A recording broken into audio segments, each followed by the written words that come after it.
If you'd like to know what diaphragmatic breathing is and how to do it correctly, keep watching.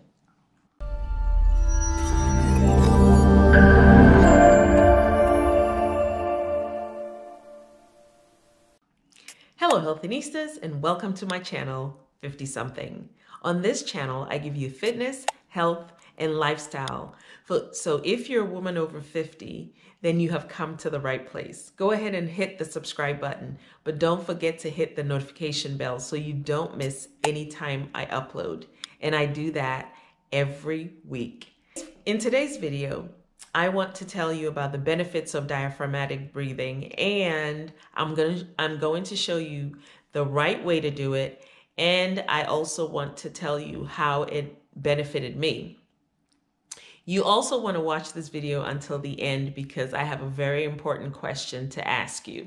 Diaphragmatic breathing is when you breathe in through your nostrils and fully fill your lungs, and then it allows your diaphragm to contract so that your tummy then moves out. And then when you exhale out through your mouth, and you do this through pursed lips. So it's almost as if you're blowing through a straw, and you go and breathe out until your abdomen contracts. And that is the correct way to do diaphragmatic breathing. Now, the best way I have found is there are two ways that you can do it. You can do it lying down, or you can do it in a chair. And the best way I have found is lying down.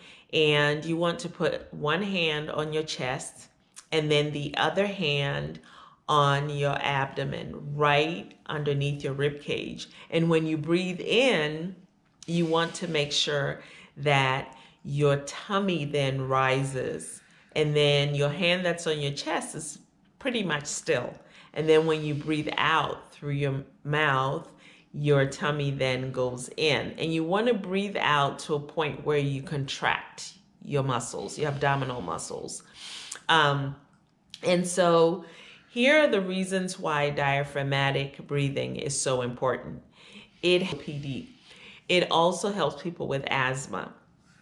And for me, I started having this symptom where I would be just driving or walking or whatever, sitting, and I go to breathe, and all of a sudden the left side of my chest hurts.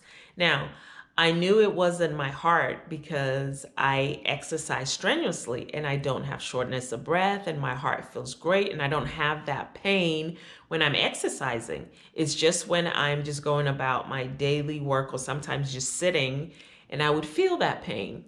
So I had looked on the internet to see what the cause would be. And you know what? The internet is not the place to be looking for stuff, because sometimes you can get information that is so scary.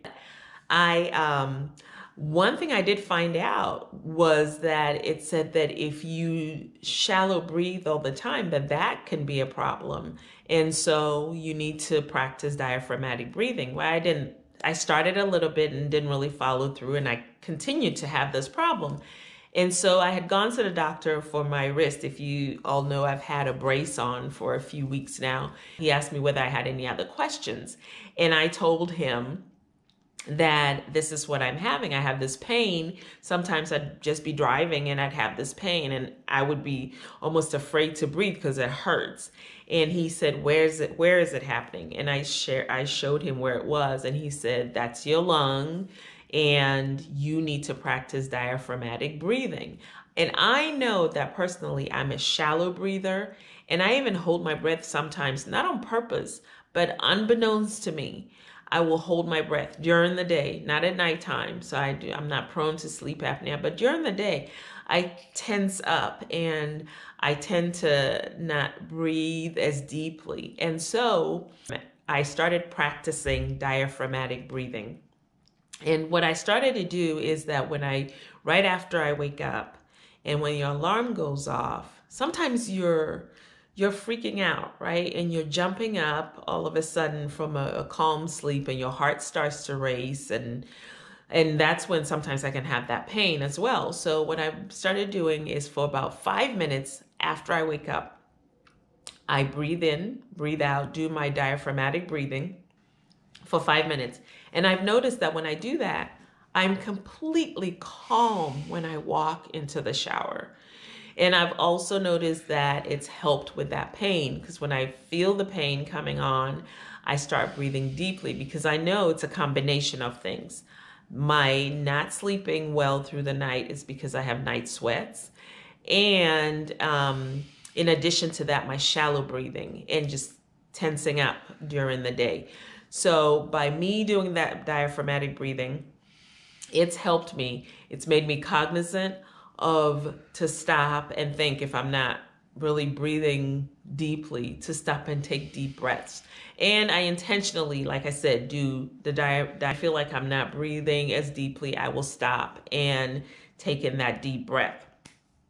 So I wanted to also share with you, I also made a prop that I wanted to show you what's going on when we're inhaling and exhaling. So the green balloon is what I'm using to simulate your lungs, so both lungs. And the blue balloon is what I'm using to simulate your diaphragm. And so watch closely as you breathe in and this diaphragm contracts. Look at how fully your lungs are. And then the diaphragm contracts, and that's why your tummy sticks out. And then when you exhale, look at what happens.